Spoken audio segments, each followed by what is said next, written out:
Welcome to the Defense and Aerospace Report. I'm Vago Muradian, and welcome to this latest episode of our Cyber Report, sponsored by Northrop Grumman. And joining us now is Gregg Potter, retired United States Army Major General, who was the former Director of Signals Intelligence at the National Security Agency, now Northrop Grumman's corporate lead executive for Fort Meade, as well as Aberdeen Proving Ground. Fort Meade, obviously home of the National Security Agency, as well as U.S. Cyber Command. Greg, welcome to the program. Hey, Vago, thanks for having me. It's great to be here. So in an earlier episode, we talked about the challenges each of the military services have. Each of the services obviously are shaped by their own operating environment. Let's take a little bit of a deeper dive looking at the United States Army, which is more distributed than any of the services and operates in smaller unit formations where you don't necessarily have a cyber officer where everybody has got to be focused on the cyber challenge in a way perhaps some of the other services don't. Talk to us about the specific challenges. So I think for the Army, you've got a couple of specific challenges. One is how do you outfit the cyber force with the tools that they need, whether they're working on the offense or the defense? And that's a big focus for the Army right now, is to as they stood up the cyber force, it was all about staffing that force. Now it's about making sure that they have the tools and capabilities to do their job. The other piece is big data. So when you're talking about the volume of information that certainly the defenders of our networks have to deal with on a daily basis, it's huge. So it's not only connecting disparate databases together, it's also giving those analysts the tools and the analytics, whether it's AI or data science, to be able to do their jobs.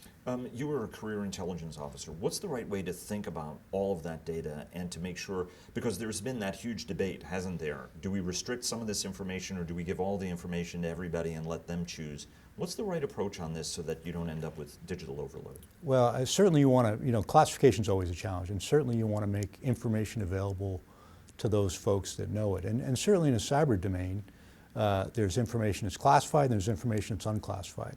And so you want to blend that together to be able to provide the analysts the best information they can possibly have. Let's talk about training from top to bottom. What's the right approach, given that everybody, there's concern about whether folks are trained as well as they should in the cyber regime that historically has been the purview of, it's not everybody's problem, whereas even though it is everybody's problem. Yeah, so two things. One is the Army has the Cyber Center of Excellence down at Fort Gordon, Georgia, where we train all soldiers that come into the Army in the cyber field on their duties and responsibilities.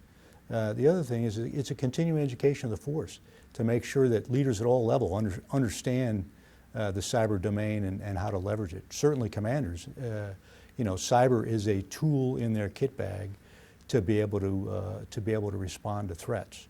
And do digital natives, do younger folks have an advantage over older folks in this as they're coming through the training pipeline, or do they have bad habits that you got to train out of them? No, I think they have an advantage, to be honest, Vago, because they understand that they understand the digital environment, and a lot of them are coders at night, so they can do that too. So I don't think it's an advantage or a disadvantage for them. In fact, I think it's an advantage. Gregg Potter, retired United States Army Major General, who is the Northrop Grumman corporate lead executive for Fort Meade as well as Aberdeen Proving Ground. Sir, it's always a pleasure. Thanks. Hey, Vago, thanks for having me. It's great to be here.